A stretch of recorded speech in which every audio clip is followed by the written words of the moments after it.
नमस्कार दोस्तों, स्वागत है आपका। एम लक्ष्मीकांत में हम पढ़ रहे हैं गठबंधन सरकार यानी कि कोलिशन गवर्नमेंट। तो ये कोलिशन गवर्नमेंट क्या होती है, गठबंधन सरकार क्या है, इसको हम पढ़ते हैं एम लक्ष्मीकांत से। अध्याय संख्या 75 है। इससे पहले हम 74 अध्याय जो हैं पढ़ चुके हैं। आप हमारे 74 अध्यायों को हमारे चैनल पर देख सकते हैं। अब बात करते हैं गठबंधन सरकार का अर्थ क्या है। कोलिशन शब्द लैटिन शब्द कोलिशन से बना है, जिसका अर्थ होता है साथ साथ चलना। कोलिशन का मतलब क्या है? साथ साथ चलना। गठबंधन सरकार का मतलब क्या है? साथ साथ चलने वाली सरकार। मतलब साथ साथ चलना, साथ बढ़ाना, विकसित होना। इस प्रकार तकनीकी अर्थों में कोलिशन का हिंदी अर्थ होता है गठबंधन। ठीक, विभिन्न भागों का एक काया में संयुक्त होना है गठबंधन कहलाता है। राजनीतिक अर्थों में गठबंधन का अर्थ होता है दूरस्थ राजनीतिक दलों का आपस में एकजुट होकर गठबंधन बनाना। गठबंधन की राजनीति अथवा गठबंधन सरकार को निम्नलिखित रूप में परिभाषित किया गया है। क्या परिभाषित किया गया है? Double inverted comma. जब कुछ राजनीतिक दल सरकार बनाने के लिए अपने हाथ में लाते हैं और एक साझा सहमति आधारित कार्यक्रम एजेंडा के आधार पर कार्य करते हैं, राजनीतिक शक्ति का उपयोग करते हैं, तब इस व्यवस्था को हम गठबंधन राजनीति अथवा गठबंधन सरकार के रूप में वर्णित कर सकते हैं। गठबंधन की स्थिति आधुनिक संसदों और विधायिकाओं में तब बनती है जब एक दल सदन में बहुमत प्राप्त नहीं कर पाता। तब दो या दो से अधिक दल आपस में मिलकर बहुमत बनाते हैं और एक साझा कार्यक्रम तय करके सरकार बनाने की पहल करते हैं। ये दल अपनी अपनी नीतियों में बड़े फेरबदल और उनसे समझौता किए बिना ऐसे मुद्दों पर एकजुट होते हैं जिन पर साथ मिलकर काम किया जा सकता है। गठबंधन एक सहकारी व्यवस्था की ओर इंगित करता है, जिसके अंतर्गत अलग अलग राजनीतिक दल सरकार या मंत्री परिषद का गठन करते हैं। गठबंधन लोकतांत्रिक व्यवस्था में बहुदलीय सरकार की एक ऐसी परिघटना है जिसमें अनेक अल्पमत वाले दल सरकार चलाने के उद्देश्य से आपस में हाथ मिलाते हैं।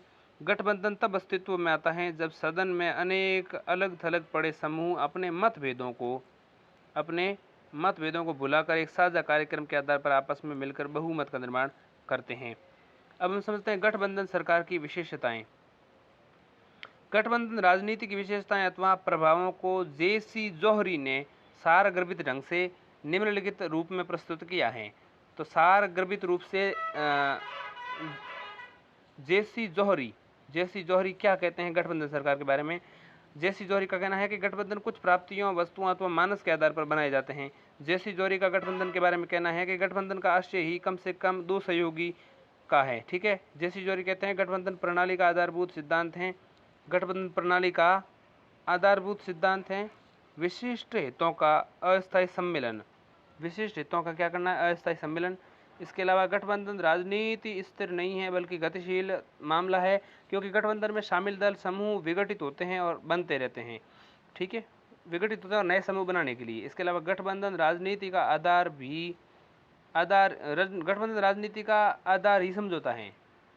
गठबंधन राजनीति का आधार ही समझौता है और इसे अपरिवर्तनीय राजनीतिक आग्रहों का इसमें कोई स्थान नहीं है। इसके अलावा गठबंधन सरकार न्यूनतम कार्यक्रमों के आधार पर कार्य करती है और आवश्यक नहीं है कि प्रत्येक सहभागी दल के लिए आदर्श हो। इसके अलावा व्यवहारिक न की विचारधारा गठबंधन राजनीति की चालक शक्ति है। राजनीतिक समायोजनों के लिए सिद्धांतों को ताक पर रखा जा सकता है। गठबंधन समायोजन का लक्ष्य सत्ता प्राप्ति है। अपने देश में हम चुनाव पूर्व या चुनाव के पश्चात गठबंधनों को बनता देखते हैं। चुनाव पूर्व गठबंधन अधिक लाभकारी रहता है क्योंकि यह सहभागी दलों को एक साझा मंच प्रदान करता है। वे संयुक्त घोषणा पत्र के आधार पर मतदाताओं को लुभाने की स्थिति में होते हैं। चुनाव पश्चात गठबंधन सहभागियों को राजनीतिक सत्ता में भागीदार बनकर सरकार चलाने के लिए अधिकृत करता है। अब हम समझते हैं गठबंधन सरकारों का गठन कब कब हुआ है। पहले 4 लोकसभा चुनाव 1952, 1967, 1962 और 1967 में कांग्रेस पार्टी को सरकार बनाने के लिए आवश्यक बहुमत मिलता रहा। 1952, 1967, 1962 और 1952, 1957, 1962 और 1967। 52, 57, 62, 67 इनमें विशेष बहुमत रूप से मतलब मिलता रहा। 5-5 साल से 20 वर्ष तक तो बहुमत मिलता रहा। कांग्रेस पार्टी को सरकार बनाने के लिए आवश्यक बहुमत मिलता रहा, लेकिन 1967 के 2 वर्ष बाद 1969 में कांग्रेस में टूट के बाद भी इंदिरा गांधी की अल्पमत सरकार ने सीपीआई, डीएमके और कुछ अन्य दलों के बाहरी समर्थन से सरकार चलाने में सफलता प्राप्त की। 1971 के चुनाव में पुनः कांग्रेस पार्टी विजयी हुई और एक दल की बहुमत वाली सरकार बनी।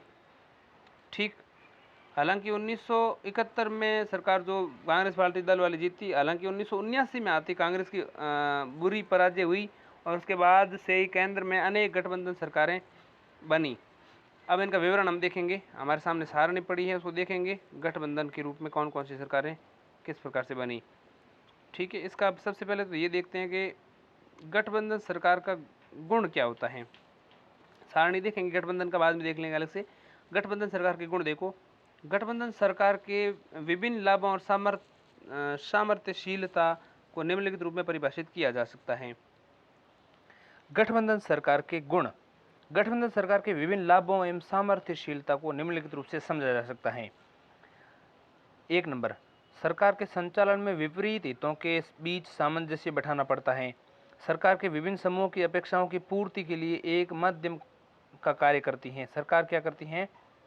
सरकार विभिन्न समूहों की अपेक्षाओं की पूर्ति के लिए एक माध्यम का कार्य करती है। ठीक है, साथ ही शिकायतों का निवारण भी करती है। दूसरा, भारी विविधताओं से भरा देश है, भिन्न संस्कृतियां, भाषाएं, जातियां, धर्म, नृ समूह यहाँ उपस्थित हैं और इन सब का प्रतिनिधित्व गठबंधन सरकार में होता है।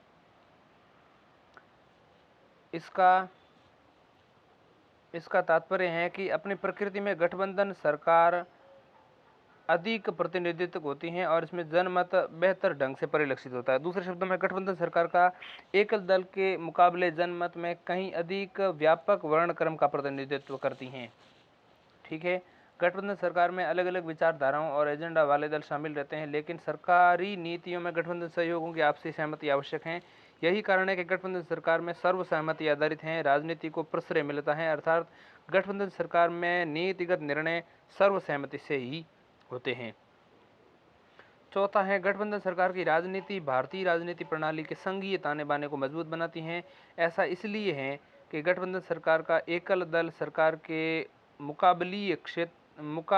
मुकाबले क्षेत्रीय एकल दल जो होता है, एकल दल के मुकाबले क्षेत्रीय आकांक्षाओं और जरूरतों के प्रति अधिक संवेदनशील होता है गठबंधन सरकार का दल।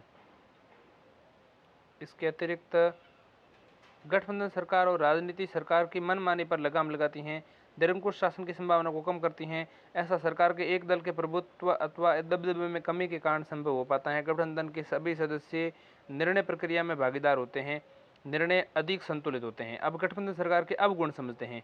गठबंधन सरकार की कमियां और कमजोरियां निम्नलिखित हैं। एक, सरकार अस्थिर होती है। ऐसी सरकार अस्थिर होती है, प्रायः अल्पजीवी होती हैं। गठबंधन सहयोगियों के बीच नीतिगत मतभेद के चलते इनका पतन हो जाता है। इसके अतिरिक्त संसदीय लोकतंत्र में प्रधानमंत्री का नेतृत्व मूलभूत कारक होता है। गठबंधन सरकार में प्रधानमंत्री की प्रमुखता कमजोर पड़ती है, क्योंकि किसी भी महत्वपूर्ण निर्णय लेने से पूर्व उसे गठबंधन सहयोगियों से सलाह लेनी पड़ती है। इसलिए गठबंधन सहयोगियों को प्रायः सुपर प्राइम मिनिस्टर कहकर व्यंग्योक्ति की जाती है। इसके अलावा संचालन समिति अथवा समन्वय समिति ही गठबंधन सरकार में सुपर कैबिनेट के रूप में काम करती हैं। इस प्रकार सरकारी मशीनरी के संचालन में मंत्रिमंडल की भूमिका और हैसियत में कमी आती है। इसके अलावा गठबंधन सरकार का कोई छोटा घटक भी किंग मेकर की भूमिका में आ जाता है और ज़्यादा शक्ति के लिए सौदेबाजी करने लगता है।